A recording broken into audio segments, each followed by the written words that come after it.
1 João capítulo 5. Todo aquele que crê que Jesus é o Cristo é nascido de Deus. E quem ama aquele que o gerou, ama também o que dele é nascido. Nisto sabemos que amamos os filhos de Deus, quando amamos a Deus e praticamos os seus mandamentos. Porque este é o amor de Deus, que guardemos os seus mandamentos. E os seus mandamentos não são difíceis de guardar. Porque todo que é nascido de Deus vence o mundo. E esta é a vitória que vence o mundo, a nossa fé. Quem é o que vence o mundo, senão aquele que crê que Jesus é o Filho de Deus? Este é aquele que veio por meio de água e sangue, Jesus Cristo. Ele não veio somente com água, mas com a água e com o sangue. E o Espírito é o que dá testemunho, porque o Espírito é a verdade. Pois há três que dão testemunho: o Espírito, a água e o sangue. E os três são unânimes, num só propósito. Se aceitamos o testemunho dos homens, o testemunho de Deus é maior.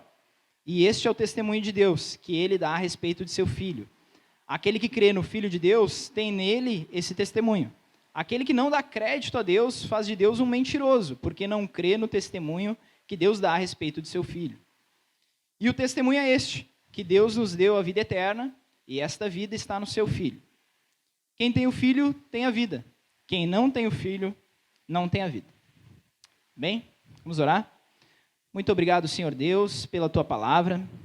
Somente ela, Senhor, é necessária, é fundamental para o nosso crescimento e intimidade e relacionamento contigo, Senhor. Mas, Senhor, Senhor, nos ajuda, Senhor, a abrirmos os nossos olhos, a nossa mente, o nosso coração para o Teu Evangelho. Que nessa noite, Senhor, possamos aprender mais de Ti, olhar cada vez mais para Cristo, Senhor Deus, vendo esse exemplo a ser seguido, Pai. Que possamos, sim, Deus, ser aqui na terra, Senhor, exemplos do Teu Evangelho, mas sempre mirando para Ti, Deus. Sempre mirando para o sacrifício que Tu fez naquela cruz por nós. Que possamos sempre olhar para o único exemplo de vida perfeita e de santificação, que é Cristo, Pai. Mas que possamos, sim, durante a nossa jornada, nesse mundo como peregrinos, Pai, resistir, persistir, Senhor, conforme a Tua vontade e a Tua força, Pai, a todo esse mundo de pecado, Pai, o qual estamos enfrentando. E que possamos lá no final, Senhor Deus, olhar para Ti, Senhor, e participar de um grande banquete contigo. Abençoa, Pai, as nossas vidas, cuida dos nossos corações, abençoa qualquer palavra que dita, Pai, que ela venha diretamente da Tua vontade e do Teu querer. Muito obrigado por tudo, abençoa o nosso culto em nome de Jesus. Amém. Podemos nos sentar.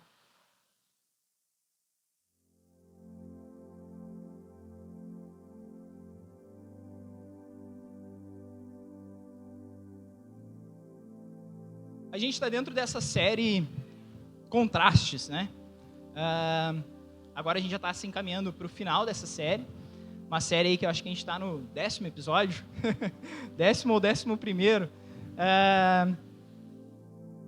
E o intuito da série é justamente a gente refletir um pouco sobre esse contraste, essa divergência que existe entre algumas condutas e algumas orientações que a palavra de Deus nos dá.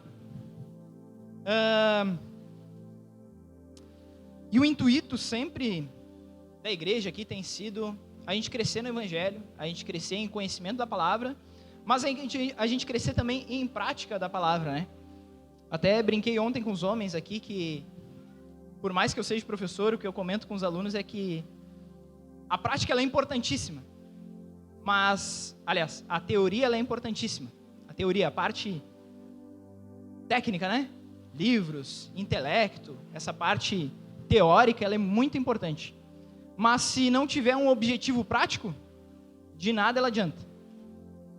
E da mesma maneira, se eu só tiver prática, sem metodologia, sem métodos, a minha prática vai ser tentativa e erro, vai ser tentativa e falha, vai ser baseada em desespero, né? Em errar e ver o que errou, mas se eu continuar só praticando sem criar uma teoria, sem criar um método, de nada adianta, eu vou ficar numa prática enlouquecida e sem uma definição.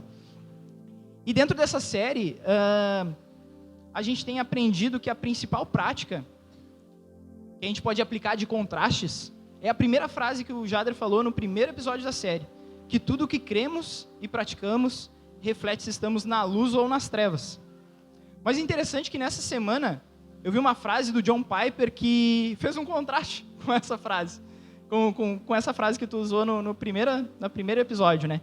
Diz assim essa frase de John Piper: nosso problema não é que nos falta luz, e sim que amamos as trevas. Essa é a dureza do nosso coração.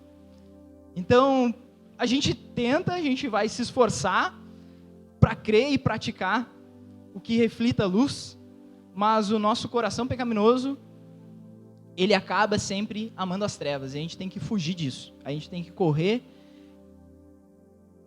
para os pés da cruz, que é a única maneira que a gente vai conseguir resistir à natureza pecaminosa do nosso coração. E justamente a palavra de Deus vai nos mostrar como fazer isso, como seguir essa vida de altos e baixos, de emoções, picos, né? Hoje em dia está na moda falar montanha-russa de emoções, montanha-russa de sentimentos. E realmente é isso a nossa vida, e muitas vezes é uma montanha-russa de condutas. A gente acaba falhando em uma conduta que muitas vezes a gente até conhece um pouco sobre, mas a gente acaba errando. E a palavra de Deus vai justamente nos explicar, vai nos orientar e vai nos conduzir a como caminhar, como trilhar essa jornada.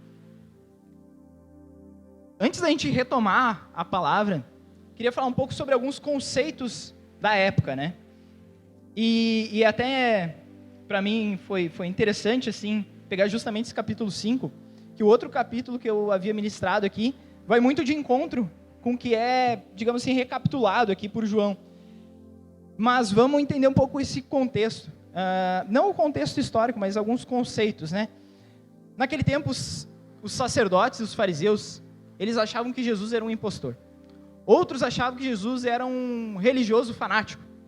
Ele só estava muito impressionado com Deus. Ele estava muito impressionado. Gnósticos diziam que Jesus era apenas um homem e que o Espírito Santo veio no batismo e foi embora.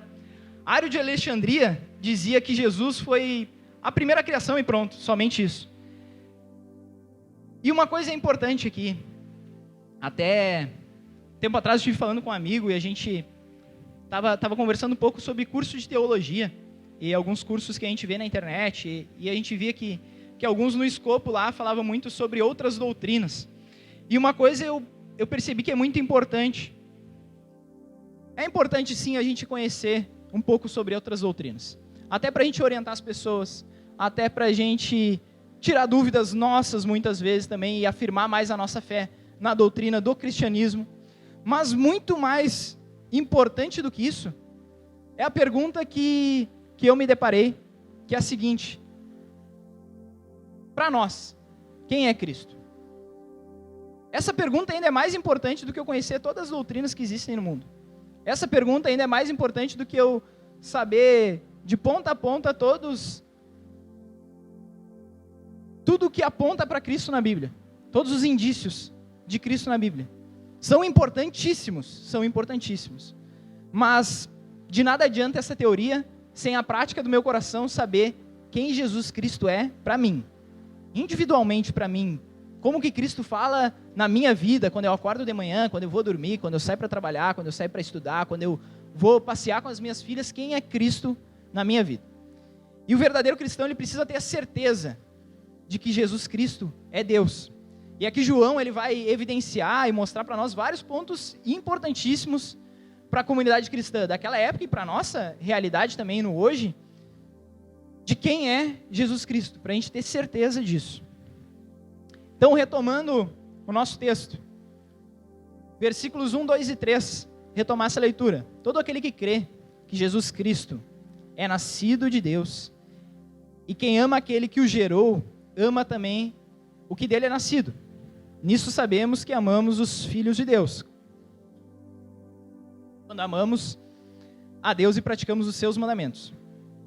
Porque este é o amor de Deus, que guardemos os seus mandamentos, e os seus mandamentos não são difíceis de guardar. Aqui fica claro,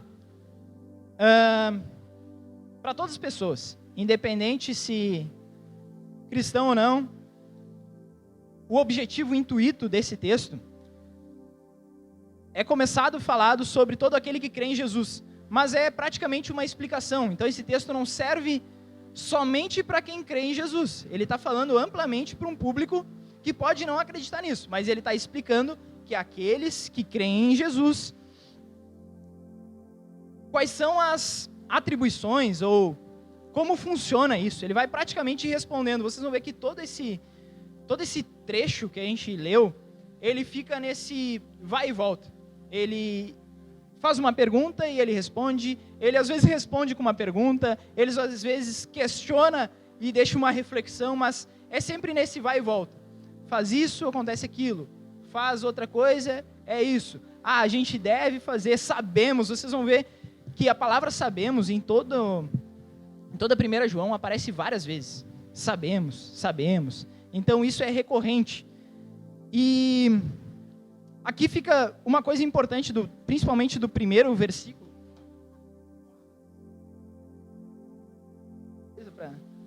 Vou ter que mudar a minha estratégia aqui de alguma maneira para segurar a Bíblia aberta.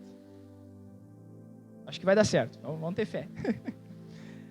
Aqui fica claro, no primeiro versículo, 3 pontos que eu queria chamar a atenção. Primeiro, que crer em Jesus. Ele começa falando isso, né? Todo aquele que crê em Jesus Cristo. Depois ele faz outra afirmação que é amam a Deus. Então, crer em Jesus, amar a Deus. E a terceira, ama toda a sua criação. Essas 3 frases, essas 3 coisas, elas não podem andar desconectadas. Não tem como amar a criação sem amar a Deus. Não tem como amar a Deus sem crer em Jesus. E assim por diante, assim vice-versa. Só que na verdade, até tem como isso acontecer. Eu estou afirmando que não tem como, mas tem como acontecer. Só que é aí que está o problema. Se isso acontece, a gente não está verdadeiramente seguindo a Cristo.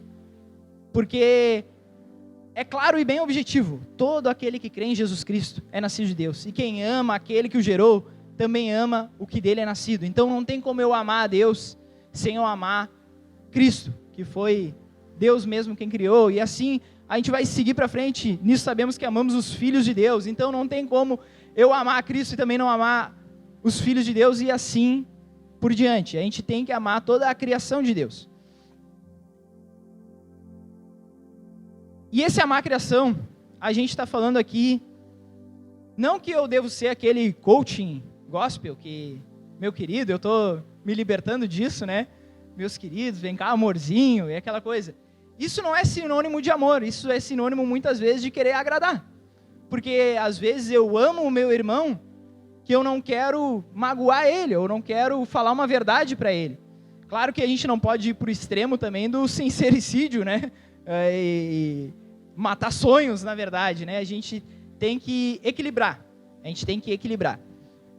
Mas verdades precisam ser ditas, né? É o lance que a gente fala muito aqui na igreja de a boa notícia e a má notícia. Não tem como eu dar somente boa notícia. Não tem como eu falar somente das vantagens sem falar das negações que a gente precisa ter nessa nossa vida cristã.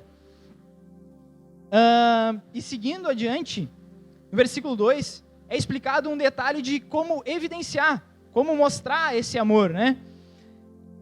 Amando a Deus e praticando os seus mandamentos. Encerra assim o versículo. E daí não tem como eu falar de mandamento sem a gente saber o que é mandamento e quais são esses mandamentos. Daí tem uma série muito boa que eu recomendo para vocês, que é a série dos 10 mandamentos, no nosso canal do YouTube. Agora dei uma de publicitário do YouTube, né? Mas tem a série, tem os 10 mandamentos. Resumidamente, quais são eles? Não terá outros deuses além de mim, nenhuma idolatria, nenhuma imagem, né? O segundo mandamento. Não tomarás em vão o nome do Senhor. Lembra-te do dia do Senhor. Então, lembrar do dia do Senhor. Trabalhe sim, mas dedique tempo a Deus, do descanso. Honra teu pai e tua mãe. Não matarás, não adulterarás, não furtarás. Não dê falso testemunho contra o teu próximo e não cobice em nenhum aspecto, né? De forma nenhuma. Só relembrando. Foi bem objetivo, eu acho. Prosseguindo então, versos 4 e 5. Mais orientações que a gente vai ter da parte de Deus.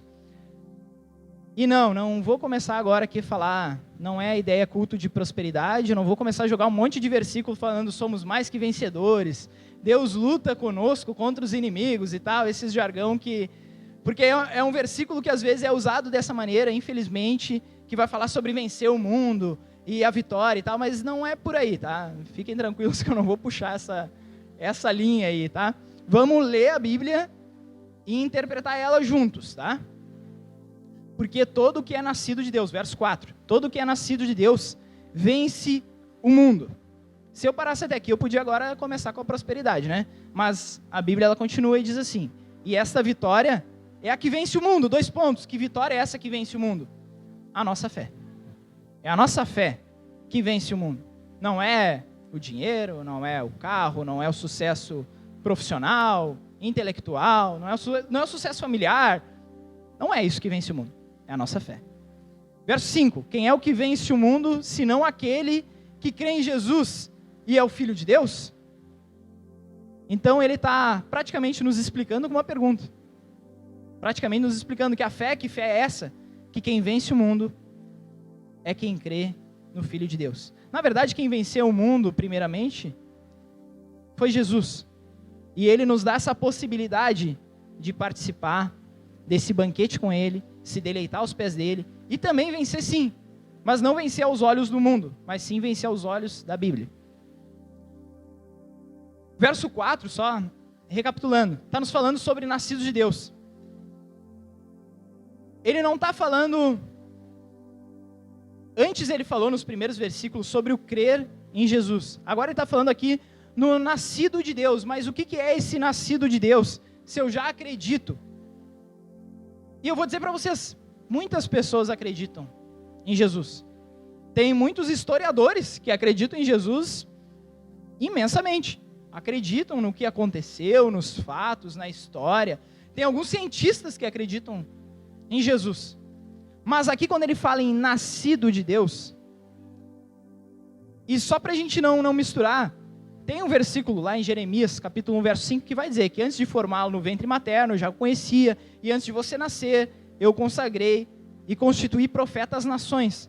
Mas aqui, no verso 4, que a gente leu anteriormente, não está falando desse nascimento físico, não está falando do ventre, ele está falando do nascimento, do novo nascimento que a gente tem com Cristo, do batismo. E não está falando também do batismo que é necessário que a gente se batize num evento, digamos assim, uma demonstração pública de fé. Não é ainda desse batismo que ele está falando. Ele está falando do batismo no Espírito, do batismo espiritual, de quando a gente crê, sente e experimenta desse amor de Deus e realmente entrega a nossa vida para Ele. É desse batismo, é desse nascer de Deus que ele está falando aqui. Então, esse é um estágio da nossa fé, que a nossa fé tem que chegar nesse estágio. A nossa fé, ela passa por alguns estágios, um deles é o acreditar e outro deles é o nascer de novo. É esse novo coração que Deus coloca no nosso peito, que Ele tira um coração de pedra e Ele coloca um coração de carne. É esse o nascer de Deus que se refere aqui. E crer e viver em conformidade com essa fé é o que a gente está lidando quando a gente fala em nascer de Deus. Esse calor, esse amor, esse sentimento que é indescritível, que não é uma emoção, não é um medo, não é uma alegria, é um sentimento inexplicável. É um sentimento que ontem mesmo eu estava conversando com um irmão aqui na igreja e a gente se deparou falando isso que, cara, não tem como explicar. Não tem como a gente descrever isso. E nossos amigos vão achar que a gente é louco e que a gente tá doido e que a gente perdeu a linha, perdeu a cabeça, mas é justamente isso aí que é o nascer de Deus. Então eu expliquei basicamente esse nascido, né? Outra palavra importante que vem aqui nesses 2 versículos que a gente leu é o vencer. É essa palavra vitória, que hoje em dia está muito desconstruída, está muito perturbada pela sociedade. E a gente se pergunta que vitória que é essa, que vencer que é esse? Eu me pergunto muitas vezes. Porque o mundo hoje, ele nos instiga a pensar a vitória de uma maneira muito complexa. Por exemplo, o jogador de futebol, ele não se diverte mais jogando, né? Os amantes aí do futebol que digam, né? A gente não vai mais ver um Ronaldinho Gaúcho jogando, né? Com aquela alegria, com aquela brincadeira, um Pelé jogando. Raramente a gente vai ver isso. Por quê? Porque a vitória hoje, para eles, acaba sendo vinculada com uma marca de chuteira, com um corte de cabelo, com um platinado, com uma grife de roupa, com alguma coisa supérflua, com uma festa que ele precisa fazer, a melhor festa de todas entre os jogadores, ou comer a carne X ou Y com ouro ou com prata, ou seja lá o que for. Só assim ele vai ser vitorioso. É isso que o mundo tem vendido para essas pessoas, que elas têm acreditado e têm nos influenciado, têm tentado nos influenciar. Acredito que nós, para a honra e glória de Deus, a gente tem conseguido resistir a isso. Mas, vamos pegar outro exemplo, uma menina jovem hoje, ela não tem mais a alegria de se divertir, de brincar, porque ela tem influência de que ela tem que ter tantos 1000 seguidores, ela tem que ter tantas curtidas por semana, ela precisa influenciar tantas pessoas. Ela não tem mais uma vitória real, ela tem uma vitória à luz do mundo. Porque a sociedade acaba nos exigindo isso, e nos tenta empurrar a goela abaixo isso. Ontem eu falei um pouco sobre isso também aqui, entre homens, aqui a gente conversando, que para nós homens também, existem várias armadilhas que a sociedade tem criado, mostrando o que é vitória para um homem. Mas que essa vitória não tem nada a ver com o evangelho. É uma vitória totalmente humana. É um vencer que não é eterno, que ele é passageiro, que ele é momentâneo e que ele acaba.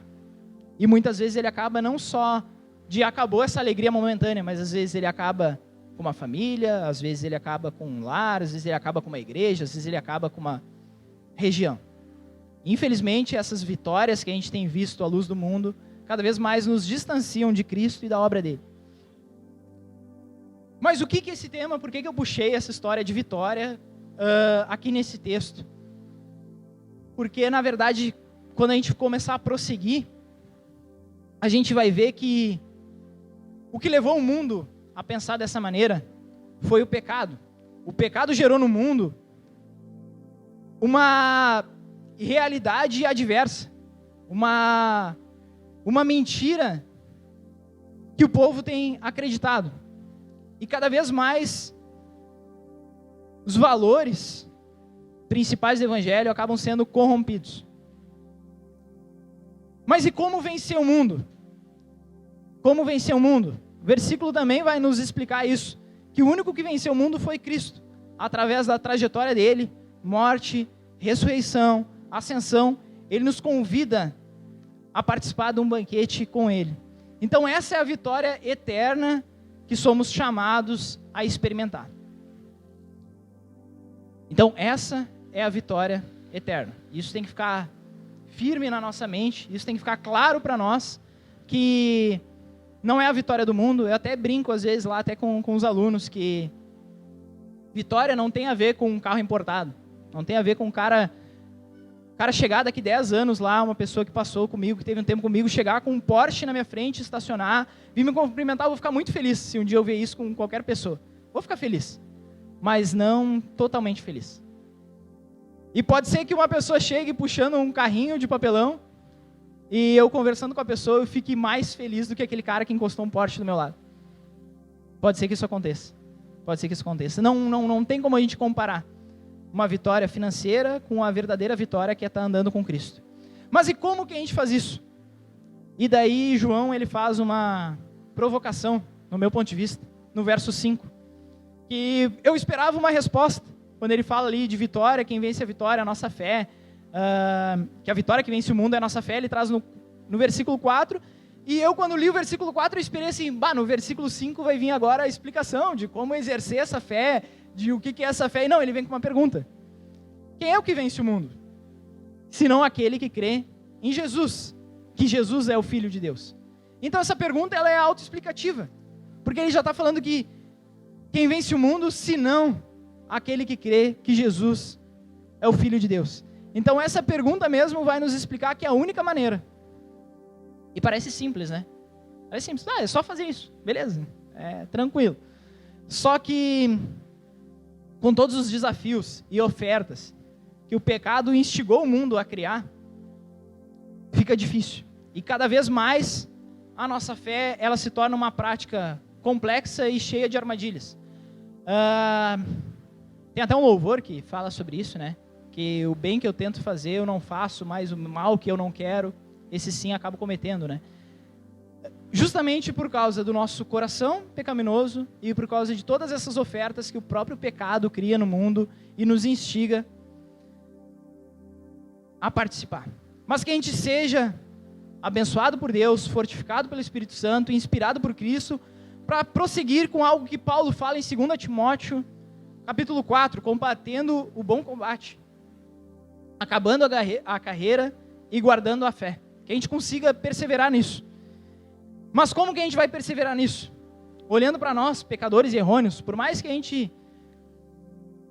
esteja aqui na igreja, que sejamos cristãos, muitas vezes a gente vai ter percalços na vida, a gente vai ter erros, a gente vai ter falhas, mas a gente vai crescer junto, a gente vai se apoiar um no outro, a gente vai pegar um na mão do outro, um abraçar e nos carregarmos juntos apontando para Cristo, mirando para Ele que é o autor e consumador da nossa fé. A gente precisa apontar para esse alvo que é Cristo. Para a gente conseguir seguir e persistir nessa caminhada, a gente só vai conseguir com o agir do Espírito Santo. Se eu tentar com toda a força do meu intelecto, do meu braço, do meu querer, mas sem o Espírito Santo, é impossível. A gente precisa do Espírito Santo conduzindo as nossas vidas, a nossa mente, conduzindo sim todo o nosso querer. Porque se a gente depender somente do nosso coração, de novo, nosso coração é falho, nosso coração é pecaminoso, ele precisa ser guiado e orientado sim por Cristo. Ele precisa ser confrontado e desafiado pela nossa comunidade de fé. Ele precisa ser sim monitorado muitas vezes e carregado pelos irmãos, por um discipulado, por um contato um a um, mirando e apontando para Cristo. Mas a gente precisa sim dessa rede de apoio, dessa rede de cuidado, porque sozinhos a gente não vai conseguir. Versos 6, 7 e 8, 1 João capítulo 5, diz assim a palavra de Deus: este é aquele que veio por meio de água e sangue, Jesus Cristo. Ele não veio somente com água, mas com água e com sangue. E o Espírito é o que dá testemunho, porque o Espírito é a verdade. Pois há 3 que dão testemunho: o Espírito, a água e o sangue. E os 3 são unânimes, num só propósito.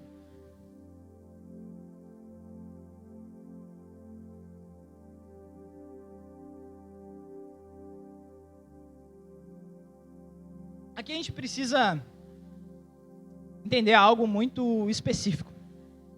Eu tive até auxílio aí de alguns irmãos, tive auxílio também de um comentário bíblico aí do Matthew Henry e outro de Dave Carson. Fui longe, fui fundo para achar umas informações assim para nós sobre isso.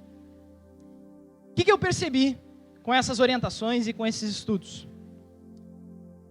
Nós, pessoas, somos seres corrompidos por dentro e por fora. O pecado corrompeu a nossa vida interna e externa.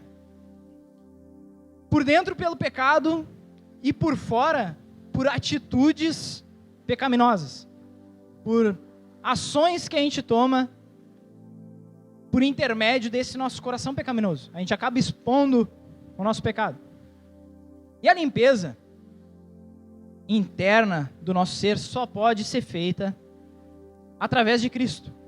É a única maneira dessa limpeza acontecer, dessa lavagem, dessa regeneração, dessa renovação pelo Espírito Santo. Porque pela nossa própria vontade, como eu falei antes, a gente não vai conseguir. E eu até brinquei ontem com os homens aqui, Cara, tu pode tentar, tu pode te esforçar, tu pode correr, tu pode ser, cara, o mais forte, o mais inteligente. Desculpa, tu não vai conseguir. Tu não vai conseguir com a força do teu braço. A gente tem que ser dependente sim do Espírito Santo. A gente tem que ser humilde para bater no peito e dizer: cara, eu não consigo. Eu preciso de ajuda. E o Espírito Santo, ele nos constrange e ele nos instiga a crer na obra da salvação. É ele que faz esse mover dentro de nós. E tudo isso só é possível porque existe um Pai de amor que derramou graça, misericórdia, e de tanta graça e tanta misericórdia que ele tem sobre os filhos dele, ele manda o seu próprio filho. Ele manda o próprio Deus encarnado para viver uma vida aqui por nós, e em nosso lugar morrer pelos nossos pecados, e trilhar toda a caminhada que eu já comentei antes, mas que todos conhecem, de morte, ressurreição e ascensão, para derramar sobre nós o Espírito Santo e a gente ter essa liberdade verdadeira, essa vitória verdadeira que é viver com Cristo. Esses versículos que a gente leu, em especial o 7, fica muito claro uma doutrina que é a Trindade, que é crer que a Trindade ela existe e como que ela funciona. O Pai é uma parte dessa Trindade. O Filho, Jesus, que é a própria palavra, né, que daí a gente tem lá Logos, o Verbo, né, Jesus, ele mesmo falou que ele é o Pai e que eles eram um, e sendo um, então, ele é Deus. E o Espírito Santo que desce sim sobre Cristo, né, daí alguns teólogos vão dizer que o Espírito Santo é aquela pomba que desce sobre Cristo quando ele é batizado por João Batista. E o Espírito Santo também é aquele que desce quando a gente fala lá sobre... Eu lembro bastante da ascensão, porque foi uma palavra que também eu ministrei aqui na igreja, a ascensão de Cristo. Então, quando Cristo ele sobe, é derramado sobre nós o Espírito Santo. Então, a gente tem essa oportunidade de experimentar o Espírito Santo em nossas vidas. Então, essa é a Trindade. Então, aqui esse versículo 7 deixa muito claro essa ideia de Trindade. Essas são 3 testemunhas nos céus. Só que a gente tem 3 testemunhas também aqui na terra. E quando ele fala ali daqueles elementos, né? Água, sangue, espírito. Alguns estudiosos, Lutero, Calvino, interpretam que a água e o sangue são os sacramentos. Entende-se que esses sacramentos, eles dão testemunho hoje ainda aqui na terra. Outros interpretam que a água representa o batismo de Cristo na terra. Então foi um testemunho na terra, quando Cristo se batizou. Sendo então essa testemunha na terra. E o sangue, esses outros que interpretam a água como sendo o batismo de Cristo, interpretam também que o sangue foi o ato da crucificação. Foi o ato de Cristo sangrando, derramando sangue para nos livrar do peso do pecado.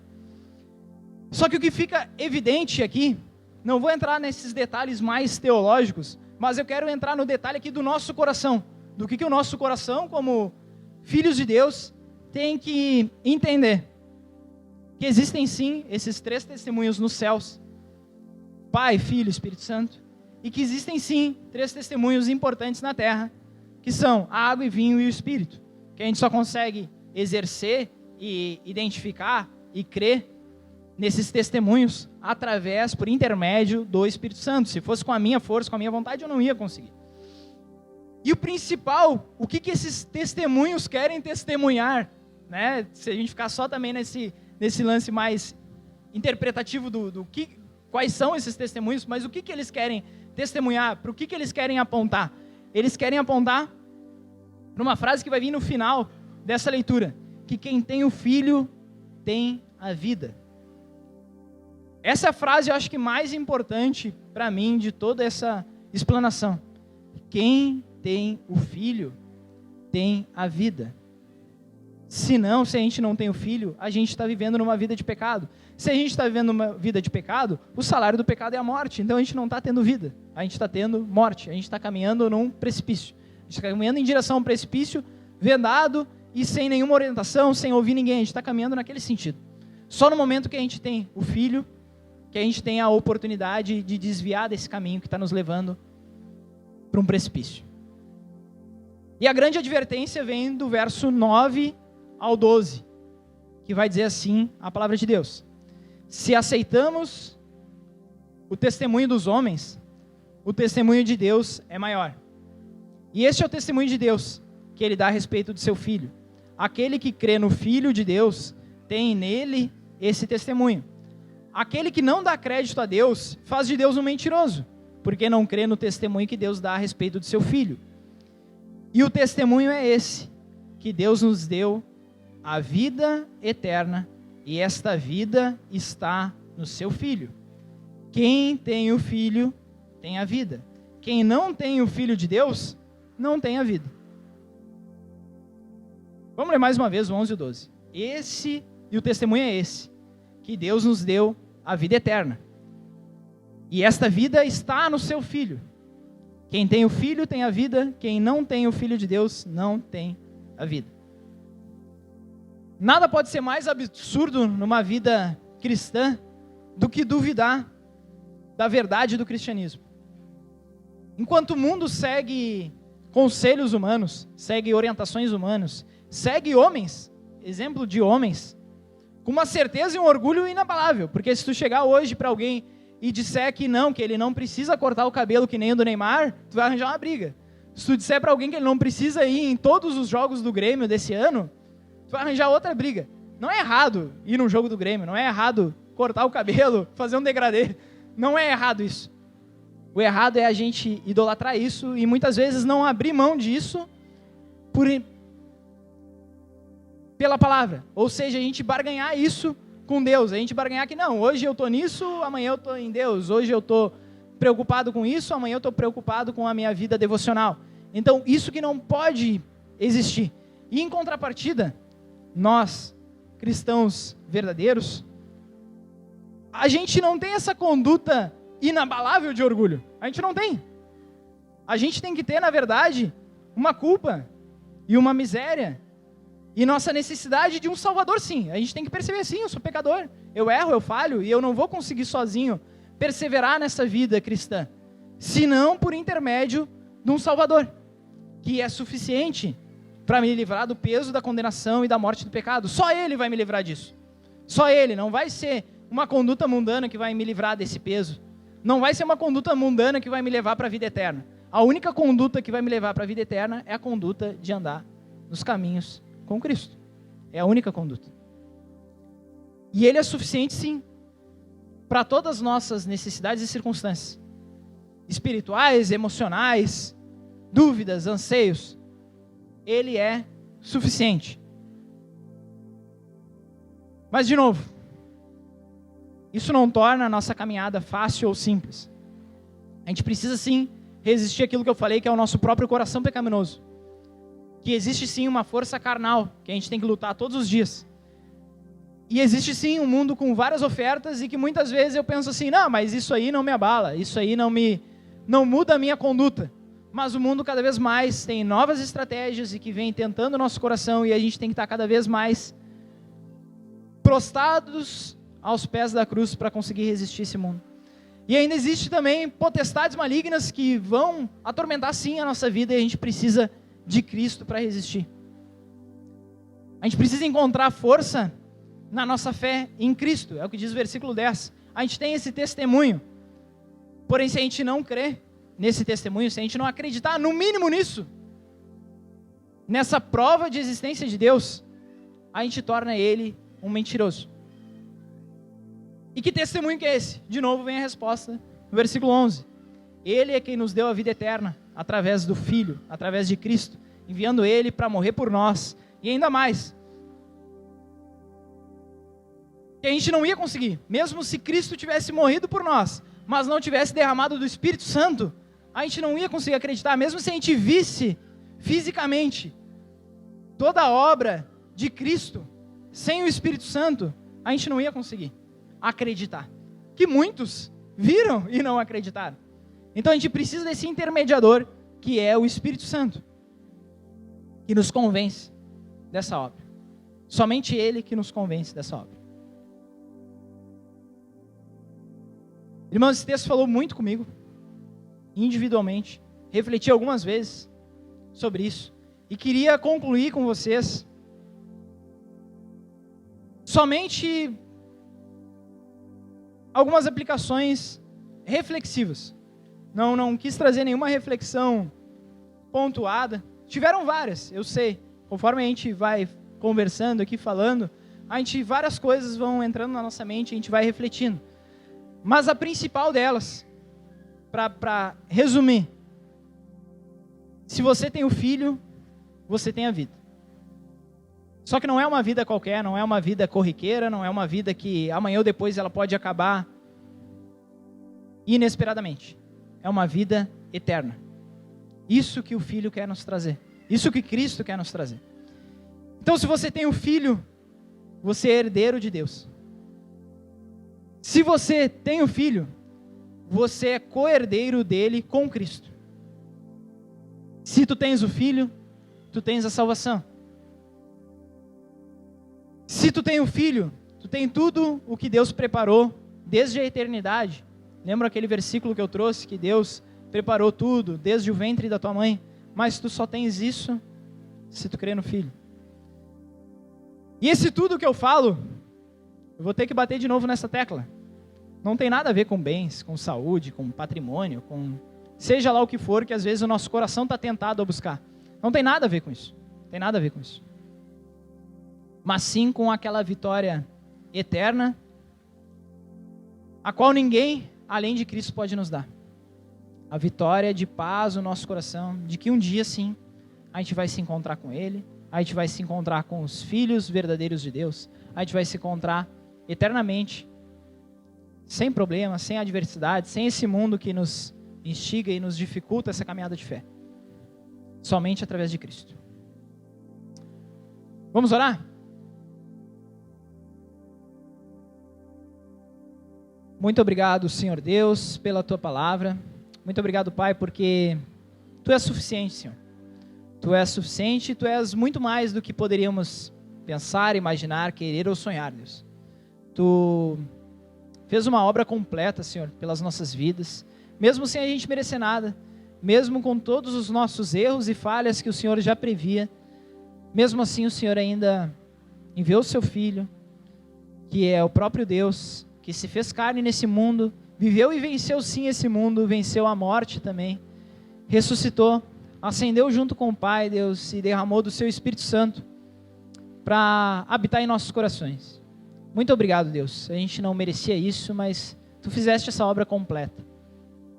Obrigado por essa noite que tivemos, Pai, que essa palavra possa ser uma verdade em nossos corações, que possamos sim acreditar em Ti totalmente, verdadeiramente, que Cristo é sim totalmente Deus e totalmente humano. Foi sim e hoje Ele está assentado à destra do Pai. E que possamos, Deus, acreditar nisso durante toda a nossa vida. E que possamos andar nesse caminho, Deus, que não é fácil, mas procurando sempre esse caminho estreito. Sempre procurando, Senhor, aquele que está à porta, aquele que bate à porta e nos chama, Pai. Que possamos, não por intermédio da nossa força, mas somente pelo agir do Teu Espírito Santo, Te buscar dia a dia, Pai. Ajuda-nos, Senhor, constrange o nosso coração, guia os nossos caminhos e as nossas vontades, Pai, para aquilo que Tu queres. Constrange, Pai, dia a dia o nosso querer pecaminoso e auxilia a gente, Senhor, a Te buscar verdadeiramente, Te buscar em nossos devocionais, Te buscar, Senhor, na Tua palavra, Te buscar em nossos relacionamentos e em nossas condutas. Muito obrigado, Deus, porque se estivemos até aqui foi por intermédio Teu. Se conseguimos perseverar até aqui, Deus, foi porque Tu quiseste. Abençoa, Pai, grandemente cada um aqui nessa noite, assim que Te pedimos, oramos e Te bendizemos em nome de Jesus. Amém.